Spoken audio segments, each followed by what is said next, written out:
हर ward में जन भावना के अनुरूप प्रशासन कार्यों को सुनिश्चित करे ताकि रानीवाड़ा शहर में विकास कार्य तेजी से हो सके व जनता को विकास कार्यों का फायदा मिल सके। ये बात आज रानीवाड़ा विधायक रतन देवासी ने रानीवाड़ा नगर पालिका की साधारण सभा की बैठक में कही। रानीवाड़ा नगर पालिका मंडल की साधारण सभा की बैठक नगर पालिका अध्यक्ष जेठी देवी की अध्यक्षता में आयोजित हुई। साधारण सभा की बैठक में आवश्यक विभिन्न बिंदुओं पर चर्चा की, जिसमें नवगठित नगर पालिका कार्यालय भवन निर्माण करने, फायर ब्रिगेड वाहन खरीदने, शहर में सीसीटीवी कैमरे लगाने, नवीन विकास कार्य करवाने और शहर में सफाई कार्य, रोड लाइट एवं पानी निकासी के संबंध में विस्तार से चर्चा की। साथ ही साधारण सभा की बैठक में विधायक रतन देवासी ने अपने विधायक कोष से प्रभु श्री राम की प्रतिमा स्थापित करने को लेकर प्रस्ताव रखा, जिस पर सभी पार्षदों ने सर्वसम्मति से प्रस्ताव पारित किया। इस दौरान बैठक में अधिशासी अधिकारी महिपाल सिंह, उपाध्यक्ष अलका बोरा, पार्षद फौज सिंह डाबी सहित सभी वार्डों के पार्षद और नगर पालिका कार्मिक उपस्थित रहे। आज मैं जो नगर पालिका की बैठक की उसमें विधायक के रूप में मुझे भी आमंत्रित किया था। काफ़ी अच्छी चर्चाएं हुई है कि लोगों को कितनी अच्छी सुविधा नगर पालिका के माध्यम से मिल सकती है, क्या काम है जो यहाँ हो सकते हैं, कौन से राज्य सरकार को भेजने हैं, कौन से राज्य सरकार के माध्यम से कराने हैं, और जो सफाई की व्यवस्था है, पानी निकासी की व्यवस्था है। ग्राम पंचायत से नगर पालिका बनी है तो लोगों को भविष्य में असुविधा नहीं हो, तो उनके जो भवन है मास्टर प्लान में बराबर चिन्हित होकर आ जाए, जो मास्टर प्लान बनेगा उसमें। उसके अलावा जिस श्रेणी में भी है उस श्रेणी में उनकी उपयोगिता दर्शाते हुए वो भी लोग, आमजन भी जो है वो अपनी फाइलें यहाँ भर दे और लोगों को जागरूक करके लोगों को सही संदेश पहुँचे कैसा करना है, उन सब के बारे में जो है अच्छी सार्थक चर्चा हुई है। और जो भी बातें थी जो न्याय संगत थी, जो होनी चाहिए और जो नियम में भी है और लोगों को क्या असुविधा नहीं होनी चाहिए, वो समस्त बातों पे मैंने भी प्रकाश डाला और हमने बात की। साफ सफाई और पानी की समस्याएं सदन में उठी है काफ़ी। और नए प्रस्ताव क्या लीजिए? नए प्रस्ताव तो देखो काफ़ी सारे प्रस्ताव हैं नए, जो मैंने आपको बताया कि लोगों को जैसे रेसिडेंशियल है, कमर्शियल है, वो कौन से जोन में है जिसको वो लोग बना दे, वे खुद उसके नियम के तहत अपने कागजात सही कर दे। भविष्य में मास्टर प्लान में वो सारे जोन आ जावे ताकि लोगों को असुविधा नहीं हो।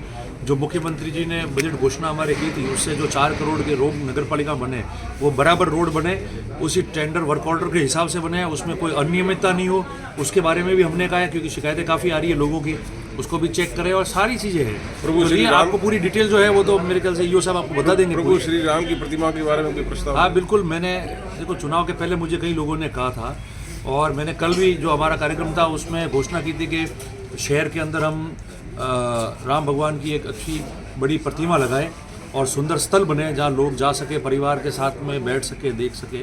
तो उसके लिए मैंने कहा था कि विधायक मत से जो पैसा लगेगा वो मैं दूंगा, और विधायक मत की नियमों में अगर कुछ चीज़ें नहीं आती है तो वो भले स्वयं मेरी तरफ से लगे तो भी मैं दूंगा, मैंने बात की थी। तो नगरपालिका क्षेत्र में हमने मांग की है कि नगरपालिका क्षेत्र में आप एक जगह आवंटित कर दो, और जो मेला ग्राउंड है उसके लिए भी आप पंचायत समिति को लिखो कि यहाँ अच्छी जगह पे हम लगा देवे, जिसका सारा वहन जो है वो एमएलए कोटे से और उसके नियम में नहीं आ रहा है, तो भी जो शेष रह जाता है वो मैं करूँगा। और नगरपालिका ने प्रस्ताव पारित किया है कि नगरपालिका क्षेत्र में हम जगह चिन्हित करके हम उसको लगाने के लिए कर देंगे, कहाँ लगानी है, और अगर वहाँ लगती है मेला ग्राउंड में तो उसका संपूर्ण रख रखाव का खर्च है वो नगरपालिका देखेगी।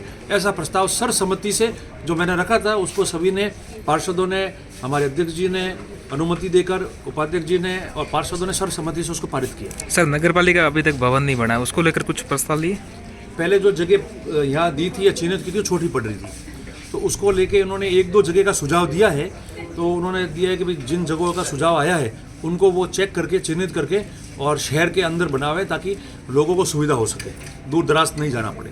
सर, करंट समस्या ज़्यादा है तो ये जो जल जीवन स्कीम है उसको भी रुका हुआ है वो काम। देखिए, एक बात जो है वो मेरे सामने आई है और ये कमी है, इस बात को कभी किसी ने संज्ञान में नहीं लाया। हमारे एक पार्षद ने लाया जिसको मैंने भी समझाया और बहुत ज़रूरी बात थी उनकी, कि जल जीवन मिशन के माध्यम से जो हमारा डीआर प्रोजेक्ट है और जो मुख्यमंत्री जी ने बजट घोषणा की थी जिसके अंदर हर घर, गांव तक, ढाणी तक पानी पहुंचे, पाइपलाइन जाए, उसका बजट स्वीकृत हुआ, काम भी चल रहा है, लगभग पूरा होने आ रहा है सब जगह। ग्राम पंचायतों में भी आपने देखा है, गाँव में काम हुआ है। तो नगर पालिका बनने से पहले ग्राम पंचायत थी, काम चल ही रहा था। जैसे ही नगर पालिका बनी इन्होंने काम रोक दिया, जबकि आपकी डीपीआर उसके हिसाब से बनी, डीपीआर के आधार पे टेंडर उस हिसाब से हुआ है, टेंडर के हिसाब से वर्क ऑर्डर आपको उसको दिया है। तो जब ग्राम पंचायत के आधार पे घर तो वही है, वही सड़कें हैं, वही गांव है, वही सब कुछ है, तो फिर इन्होंने काम कैसे रोका? तो जो शेष रानीवाड़ा शहर में नगर पालिका में जो घर रहे हैं, जो मोहल्ले रहे हैं, उनको कौन जोड़ेगा पानी से? उनके घर पाइपलाइन कैसे पहुंचेगी? उनके घर नल कैसे आएगा?